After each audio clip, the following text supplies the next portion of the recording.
A few months back we took a look at the GTX 2080 with its impressive performance and new ray tracing feature. As always, AMD continues to bite at Nvidia's heels, offering similar performance for less of a price. And the Radeon 7 is AMD's answer to the 2080. And right off the bat, the Radeon 7 boasts double the VRAM to its competitor with 16GB. Now this doesn't inherently equal better performance, however with the increasing requirements for high-resolution texture streaming, a higher VRAM budget is always a good thing. One problem though that won't surprise anyone who runs AMD: it gets hot, and when it gets hot, it gets loud. Depending on your case and cooling setup, this might not be that much of a problem, but it is certainly something to consider. Personally, I'm planning on upgrading soon, but as we speak, I'm running a Radeon 2080X, and because of where my PC is positioned, I have to remove the side of the case. Otherwise, the temperature increases to a point where the GPU will crash, or my frame rate will half intermittently. It's not ideal, to say the least, so it's a shame that this issue still persists on AMD's newest card. But on to the real question here: can it run new games at 4K while maintaining 60 frames? And the straightforward answer is yes. Yes, it can. And for anyone not interested in 4K, opting for either 1440p and 144Hz, etc., you will have no problems here. It does admittedly run slightly behind the GTX 2080, but not to a problematic degree, and anyway, the Radeon 7 is cheaper by design.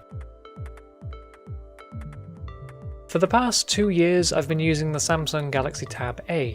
As far as mid-range tablets go, this thing has been great. I've not really considered an upgrade, but with that said, I'm now tempted by the Galaxy Tab S5e. This thing looks gorgeous with a maximised screen-to-body ratio. The screen itself is a 10.5-inch AMOLED with a resolution of 2560 by 1600. That's a 16:10 aspect ratio for those wondering. Couple that with an octa-core Snapdragon 670 CPU, 4GB of RAM, and a promised battery life of 14.5 hours, and you have some solid performance and usage. The S5e also ships with CeX, which is a modified version of Android that functions closer to a desktop interface. It basically means that you can use the tablet either with the screen, a keyboard, a mouse, or all three at once. And similar to the iPad we took a look at last month, as tablets get larger with better performance, it's unsurprising to see this become more common.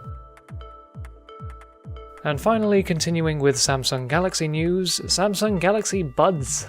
Yes, it was only a matter of time before Samsung put its foot into the ring to compete with Apple's wireless headphones. So now Samsung users can enjoy the pain of having to buy a single earbud because they lost one. That said, they do have some impressive features which prioritize ease of use. The Galaxy Buds feature adaptive microphones which can pick up your voice internally when it's noisy. The outer mic works when your surroundings are quiet and will dynamically switch to the inner mic when your surroundings become noisy. Additionally, if you need to suddenly listen to the real world, one button press will switch to ambient mode, allowing you to hear around you without having to remove the buds. Plus, by placing them back into the case, you can charge them wirelessly through your phone. So I have to admit, despite my initial dismissal of these buds, they are quite impressive. A basic pair of wireless headphones is one thing, but with these additional features, Samsung has ensured that they are as unobtrusive as possible.